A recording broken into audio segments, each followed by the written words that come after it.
क्रांती news, आवाज सर्वसामान्यांचा. अकोला रक्षकच बनला भक्षक. पोलीस कर्मचाऱ्याच्या अत्याचारामुळे 42 दिवस मृत्यूशी झुंज देणाऱ्या पीडितेचा अखेर मृत्यू. आरोपी अद्याप फरार. लग्नाचे आमिष दाखवून एका पोलीस कर्मचाऱ्यानेच घरमालकाच्या मुलीवर लैंगिक अत्याचार केल्याची धक्कादायक आणि संतापजनक घटना बाळापूर येथे समोर आली आहे. या अत्याचाराला कंटाळून आत्महत्येचा प्रयत्न केलेल्या पीडित तरुणीचा तब्बल 42 दिवसांच्या मृत्यूशी झुंजीनंतर शनिवारी दुर्दैवी मृत्यू झालाय. गुन्हा दाखल होऊन 13 दिवस उलटले तरी नराधम पोलीस कर्मचारी अद्याप फरार असल्याने नागरिकांमधून तीव्र संताप व्यक्त केला जात आहे. काय आहे नेमकी घटना?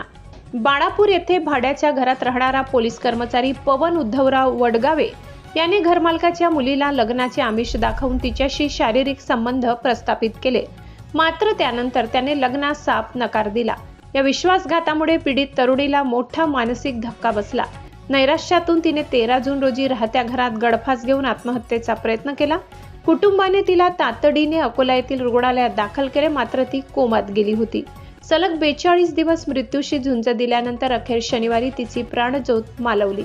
मोबाईल चॅटिंगवरून उघडकीस आला प्रकार. पीडितेने आत्महत्येचा प्रयत्न केल्यानंतर तिचा मोबाईल लॉक होता.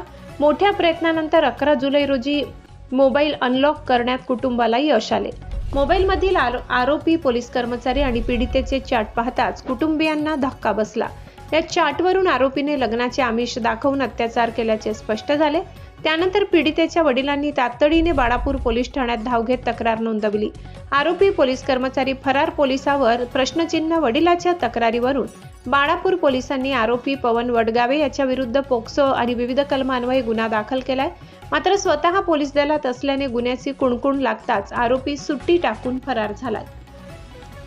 तरी पोलीस गुन्हा दाखल होऊन 13 दिवस झाले तरी पोलीस आपल्या सहकार्याला अटक करू शकलेले नाही, ज्यामुळे पोलीस तपासावर गंभीर प्रश्नचिन्ह निर्माण झाले. बाळापुरात तीव्र जनक्षोभ आणि ठिय्या आंदोलन. रक्षकच भक्षक बनल्याच्या या घटनेमुळे अकोला जिल्ह्यात तीव्र संतापाची लाट आहे. आरोपी पवन वडगावे याला तात्काळ अटक करून फाशीची शिक्षा द्यावी व मागणीसाठी सर्वपक्षीय नागरिक आणि नातेवाईकांनी बाळापूर पोलीस उपविभागीय अधिकारी कार्यालयासमोर ठिय्या आंदोलन केले. जोपर्यंत आरोपीला अटक होत नाही तोपर्यंत मृतदेह ताब्यात घेणार नाही अशी भूमिका नातेवाईकांनी घेतली होती. पोलिसांच्या वरिष्ठ अधिकाऱ्यांनी आरोपीला लवकरच अटक करण्याचे आश्वासन दिल्यानंतर तणाव निवळला. पोलीस प्रशासनाने आरोपीच्या शोधासाठी विशेष पथके रवाना केली असून त्याचा शोध घेतला जात असल्याची माहिती पोलिसांनी दिली आहे. महाराष्ट्र क्रांती न्यूजसाठी अकोला जिल्हा प्रतिनिधी इम्रान खान. अशाच नवनवीन बातम्या पाहण्यासाठी आमच्या महाराष्ट्र क्रांती न्यूज या YouTube चॅनलला लाईक करा, सबस्क्राईब करा आणि बेल आयकॉनला प्रेस करा.